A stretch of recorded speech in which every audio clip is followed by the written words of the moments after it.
You're listening to Health Coach Conversations, a podcast where our conversations help health coaches all around the world to level up our businesses and to get more clients. Jenny Powers is an accomplished writer, scientist, and athlete. She earned her PhD in microbiology and immunology from the University of Colorado in Denver. Her journey as a collegiate basketball player taught her to push physical boundaries even as she continually expanded her intellectual horizons. She's deeply inspired by the exploration of human nature and the study of our ancestors. Her role researching and co-authoring on the origin of being marks the culmination of many of her passions to date. Jenny balances her professional endeavors with her role as a wife and mother in Colorado. You have a book. The name of your book is Science of Evolution to Enhance Your Quality of Life. Is that right? That's the subtitle. The title is On the Origin of Being, Understanding the Science of Evolution to Improve Your Quality of Life. So what we did is we kind of did a play on words with Charles Darwin's On the Origin of Species, because a lot of obviously what the book is about is how we evolved. Right. What led you to writing this book? Well, so my co-author, Luke, he had been exploring kind of this concept that our modern world and our modern environment has changed so quickly that we're now in an evolutionary mismatch with how we evolved with our genes. And so he started, his real focus was on nutrition. And he realized that, like, okay, well, yes, obviously nutrition, but there's so many other ways that humans aren't living in accord to their natures anymore. And so he kind of had this idea kicking around. And I have a PhD in immunology, but I left academia to pursue a career in writing and to raise my kids. And so when I saw this opportunity to help Luke research and write this book, it felt like, it was bringing my two worlds together, the passion I'm following now, and then something that I worked really hard on, to get my PhD. And so I felt like, but what was really cool, I like to think of this as when I started the project, Luke had this huge concept that really resonated with me because I had already started to feel some of those disconnections. But it was a blank, there was an outline, but it was a blank slate. I learned everything as I went along, as I researched and wrote. And so I feel like I'm the reader. I was the reader at the very beginning, and everything that I've learned in writing this book really changed my life. What's the most unexpected thing that you've learned? Well, it's funny because a lot of these things that I've learned seem kind of common sense. So I don't know if it's anything that's like unexpected. I think that something that I already kind of always knew intuitively, but we have a part of the book that's on nature. And, everyone, whenever you're in nature on the beach and the mountains, like you feel this connection, but I never realized the impact of nature has on our health for the better, And so when I was going and researching, scientific papers about the effects of nature, or reading books about the effects of nature deficit, I think it became more of like, well, nature is this unifying thing rather than, oh yeah, and we need to be good to nature. It felt more like, okay, this is big because, I say in the book, we're the only species on Earth that doesn't live in our natural habitat. And usually that's devastating for a species. But we are creative and intelligent, and our brains are plastic. And so we've learned how to live not in our natural habitat. Our genes haven't changed since we moved out of our natural habitat. We're still kind of running hunter-gatherer software and living in houses, being shielded from the sun, the elements, not being outside, eating processed food. All of these things that we have now we did not have when we were evolving. And so our bodies and our minds are feeling the stress of this modern world. And I think it plays out in the diseases of modernity, people's mental health. I think the social health of the world. So I really feel like, getting back to our ancestors, getting back to our roots, we really have a lot to learn from them. So Frank Lloyd Wright designing around nature was a little Yeah, bit ahead of his time, huh? yeah. I mean, there's studies that like the patients who had a window overlooking a park recovered faster than the patients who had a window overlooking a parking lot. I mean, it's like Mhm. just little tiny things like that. It also just makes you feel, I feel like connecting with nature also helps you connect with the present moment because you're looking at the sky, you're seeing an animal, you're watching, you're going into the mountains to watch the leaves change. You're watching the ocean waves come in and out because our ancestors, they had to be for their very own survival, they kind of had to be aware of the present moment, and they had to kind of take all of these things in, but not in a rush, honking horn, big smells, loud noises, people running around, in a very kind of gentle, stress-free way. And so we are kind of programmed to kind of take in nature, and it kind of relieves our stress, because right now we're in big cities and we're just being constantly inundated with sensory information. And I feel like taking the time to slow down and to be in the present and to take in lots of sensory information, but kind of at a low level, it does wonders for your spirit and for your health, for your mental health. Is there a way to biohack all of this? Yeah, well, so that's really interesting. Biohacking is this huge thing, right? Because people are miserable and they want to change and they want to figure out how to live better.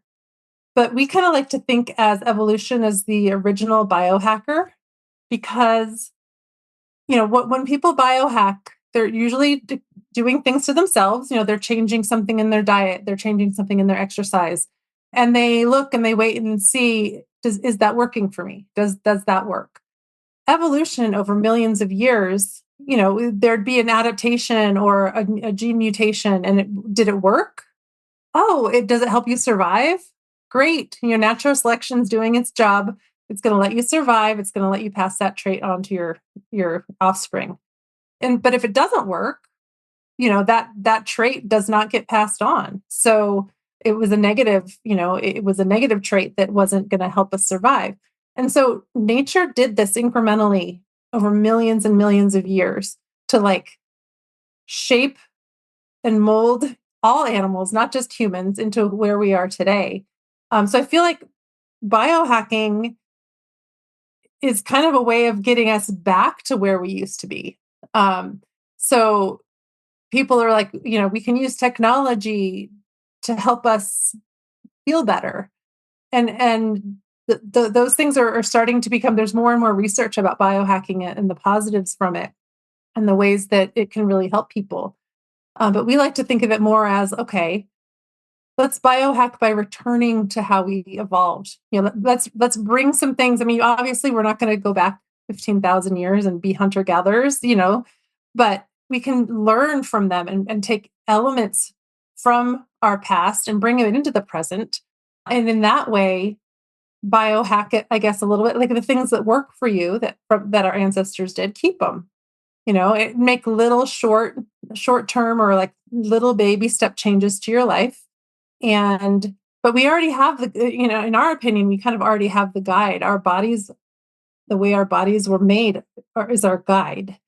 We just have to be more aware. And we're hoping that this book will actually help people.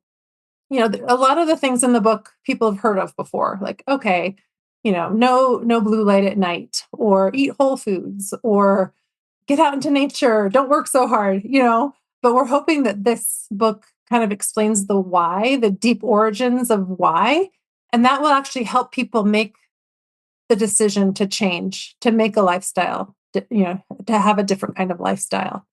So I think that in that way, our book can kind of be a biohacking companion, because, evolution already, the blueprint is there for us to, we became modern human beings and we lived as hunter gatherers for hundreds of thousands of years and in equilibrium.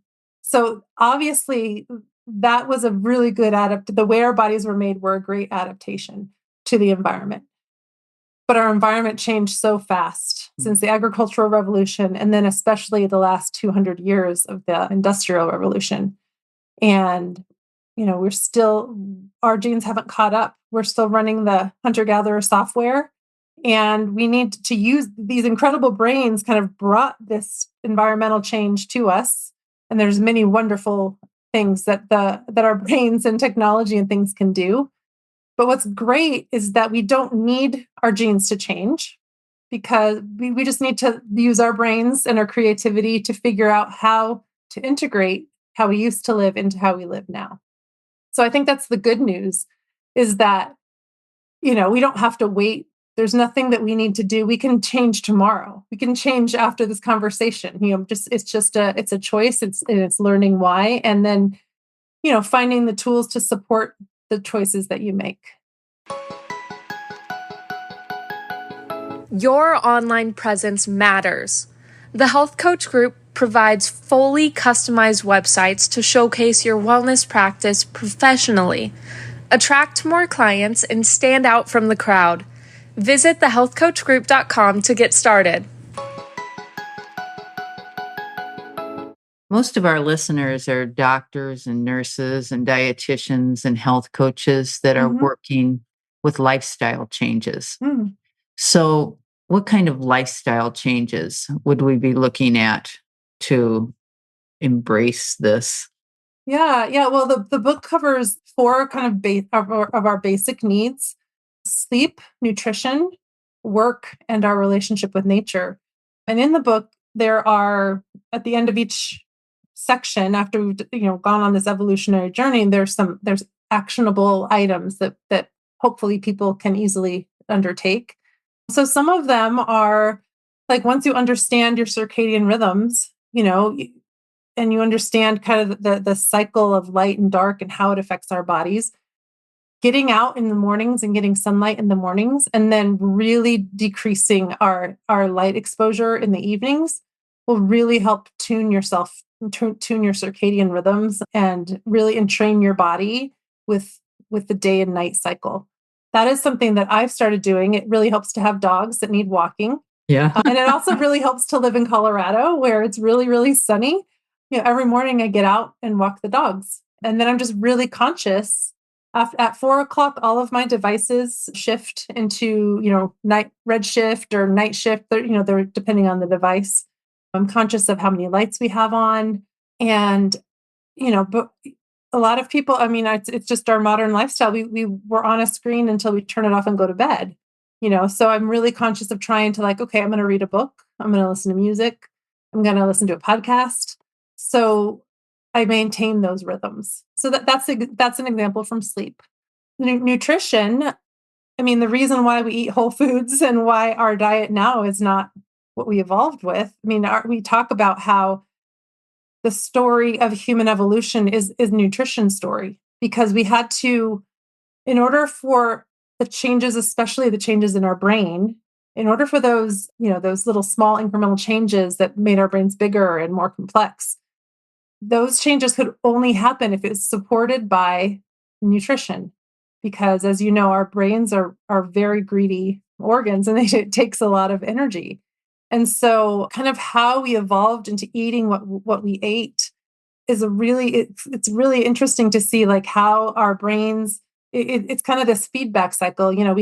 Where our brains are bigger and more intelligent, so we're able to hunt or gather different types of plants or process them. We learned that if you ferment this fruit, or if you grind this tuber, or even fire cooking it, would support that big brain.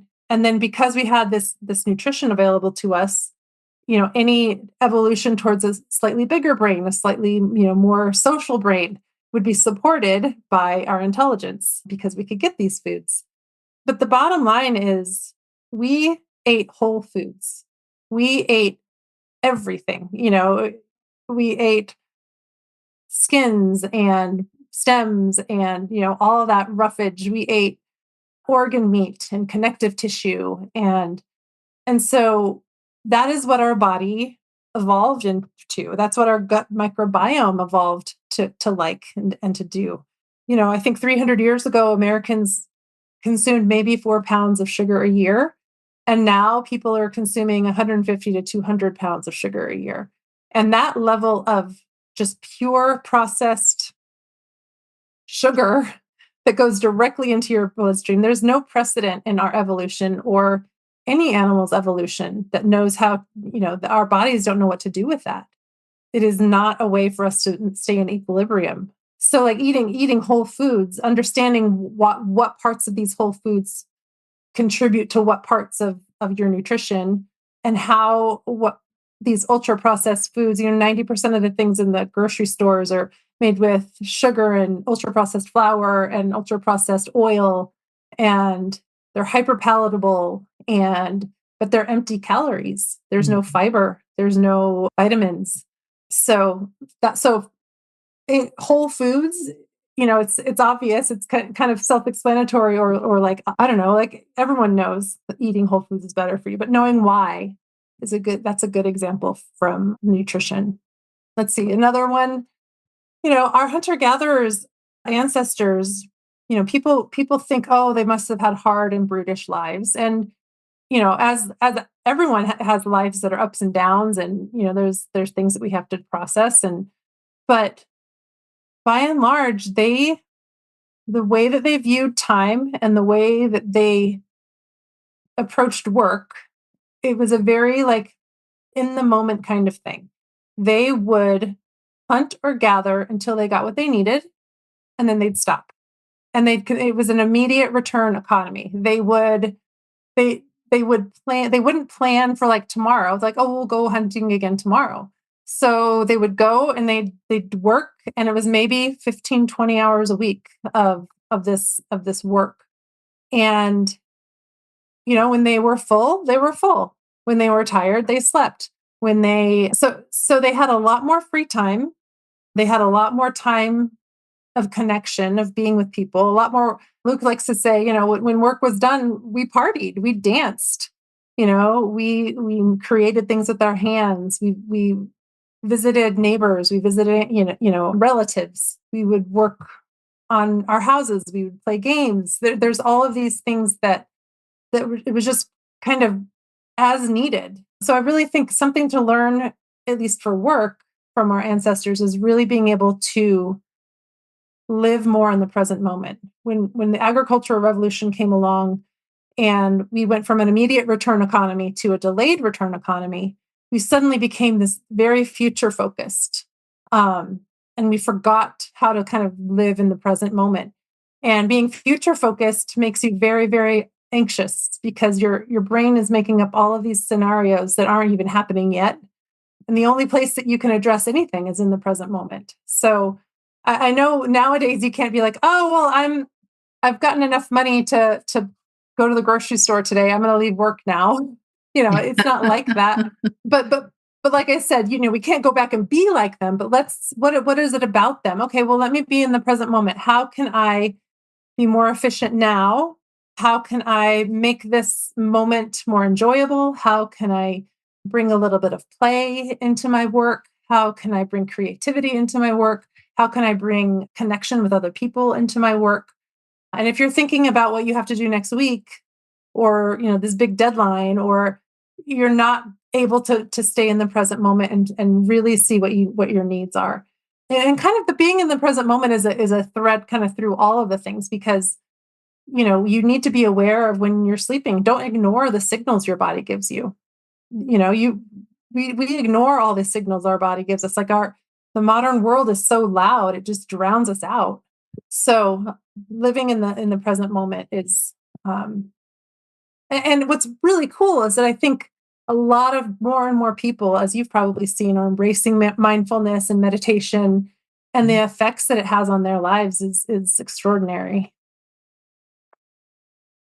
So, and then I think nature will just, like we kind of talked about before, connecting with nature. So nature, we think of it provides resources, and it's where we grow our food and things like that. But knowing individually that your personal connection with nature will benefit your health is also another mind shift that I think is important, because not only is it important for your health, but that connection, realizing that we are nature, will actually hopefully change people's mindsets into we need to protect ourselves. We need to protect nature, and having that like personal relationship with, being aware of what the clouds look like, or how does the breeze feel, or, and if you're in a big city, there's like, this weed growing out of a crack in the concrete. Like, how amazing is that? People don't like stop to think about stuff like that. But I think those are little small things that people can implement pretty easily. Struggling to create content? The Health Coach Group offers top-tier done-for-you wellness courses. Save time and focus on what you do best, coaching. Explore our courses at thehealthcoachgroup.com. Yeah, you talk about being in the city. You and I both live in places where we look outside and we just feel good because of what's out there, Yeah. I live 5 miles from Red Rocks Amphitheater, which is just this beautiful place. So I feel very lucky to live where I live. Do you feel like you have added more nature to your life since you've learned this? Well, it's interesting. Yeah, the answer is yes, but not in the way that people think they need to do it. Some people think like, oh, I got to go to national parks and I got to drive 4 hours. And while I was writing this, I had young kids. We didn't do as much of that big stuff. Now that they're older, we're doing more traveling and seeing the world. And but what I did notice, what I did do was start to really zero in on the nature and environment right around me, because there's this thing called environmental identity, and it's something that our ancestors had. It's something that indigenous people have, where they really identify with the land around them. And so when I walk, I am looking at, can I see the bugs on the ground? Oh, that neighbor planted those beautiful flowers. Look at the trees. There's there's open space that I walk the dogs around, and there's always a hawk like soaring above it. And you just look at it and just feel this awe. So I think what has changed is my mindset has changed from, nature's out there and I have to drive to it and take time out of my life, and into more, it's just right outside my door. And I've really been getting into clouds lately.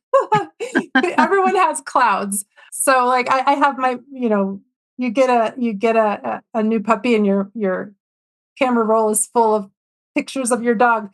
But now I have my camera roll is full of pictures of clouds. So, because that just happens to be the thing that I'm really zeroed in on right now. So, well, and that's something that if somebody lives in a city like New York, where you don't see a lot of trees and grass and nature, you can always look up. Right. It might be a very small little window, but it's there.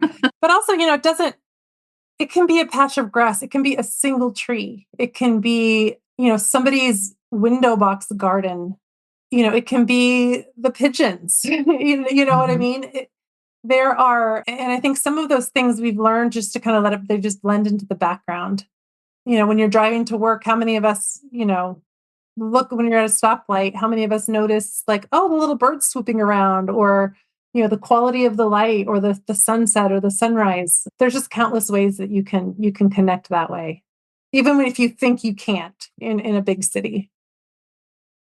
How can embracing science and learning evolution lead you to your deepest healing? Yeah, well, I think that understanding how we evolved, the process of evolution, how we got to where we are now, and specifically how things like our sleep and our nutrition, how the step-by-step evolution of from single cells to us now, it helps us to understand the, like we talked about, the deep why behind things. And I think some people were like, to do this, and they're not going to be able to do it until you tell them why you want them to do that. And then it's like, oh, it's like a light bulb moment goes off. So we really think that if we can learn our evolution and then return to like listening to what our blueprint tells us, like we have to learn how to listen again to what our bodies are telling us. And then understanding and learning about what we used to do when we had these signals. We used to go eat whole foods, or we used to go to sleep when the sun went down, or we rested because we didn't work that day because we didn't feel well. We didn't feel pressure to like work through sickness. I think those kinds of understandings will definitely allow you to heal. I mean, even if you've lived the most unhealthy life up to this point, if you make different decisions, your body will heal. Our bodies are amazing. That's another thing I think that blew me away.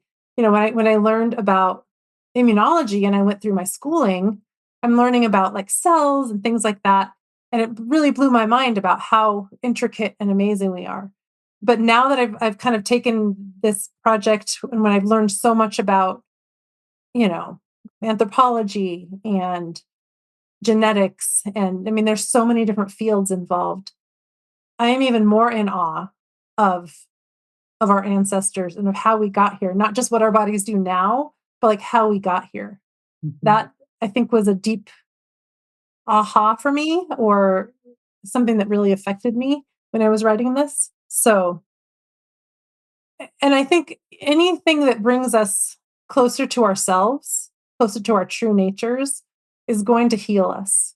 Just have to not go through life in a numb state. We gotta go through life open to change, open to learning, and any steps towards our true selves, our true natures, are going to just naturally be healing. Do you think that it's important to go back and figure out where we went wrong? Or do you think it's more important just to listen to our true nature and come up with a way that brings us back to where we were? Yeah, I think once you know where we were, it's pretty obvious where things went wrong. And, documenting, this is why we learn history. We don't want to repeat history. Once kind of you learn where you came from. So it's funny because when I was writing the book, like we talk about the evolution of this, and then we talk about pre-human ancestors, and then our hunter-gatherer ancestors. And then it's almost like, well, now that I'm writing the chapter on modern humans, everybody could write this chapter, because everyone can see where it's different. So I think it becomes intuitive once you're kind of wake up to the fact that this is not how it's always been. Humans aren't meant to live this way. I think it's easy to see where it went wrong. Do you think it's important to go all the way 100% back, or do you think that we can keep some of the things that are bad for us? Oh no, yeah. So we don't say, okay, we don't want to romanticize, going back 15,000 years. Like I've said before, there's so many incredible things in the modern world. We want to keep the good things and replace the things that aren't serving us with what we've learned. Replace what we eat. We kind of, it's not just an individual choice, but we have to, as a culture, change how our food is presented to us, or how our food is made. So I think that we definitely keep the comforts of the modern world, but just we can sprinkle in things. And what's interesting is, when you're biohacking, you start with the small steps, but then that starts making you feel better. So then you can take the next step, and then that makes you feel even better. So you just start to you start really small, and then it gets really, really big. And before you know it, you're living in this world, but in a different way than what our culture tells us to, and you're thriving. Thank you. Thank you so much for being here with me today and answering all the questions. It's very interesting what you say, and it all makes a lot of sense. Your book, where can we get your book? Yeah, so On the Origin of Being is available on online retailers like Amazon, Barnes and Noble. If you live in the Denver Boulder area, it's in the Boulder Bookstore on Pearl Street. So that just happened. So that was pretty exciting. We have a website on theoriginofbeing.com. And I'm trying to be pretty active on Instagram at On the Origin of Being, if you want to follow us there. Our book just released last week, so the end of June, and so we're kind of just starting off on this journey and to see where it leads. So get a book so that you can become a bestseller, right? Sure. We'll put the link to your website underneath your podcast so that everybody can check out your website. And the book name is The Origin of Being. That's a good name. On the Origin of Being. Yeah. Thank you so much for having me. You're welcome. Thank you. Thanks for listening to the show. If you liked what you heard, please give us a 5-star rating or review on iTunes.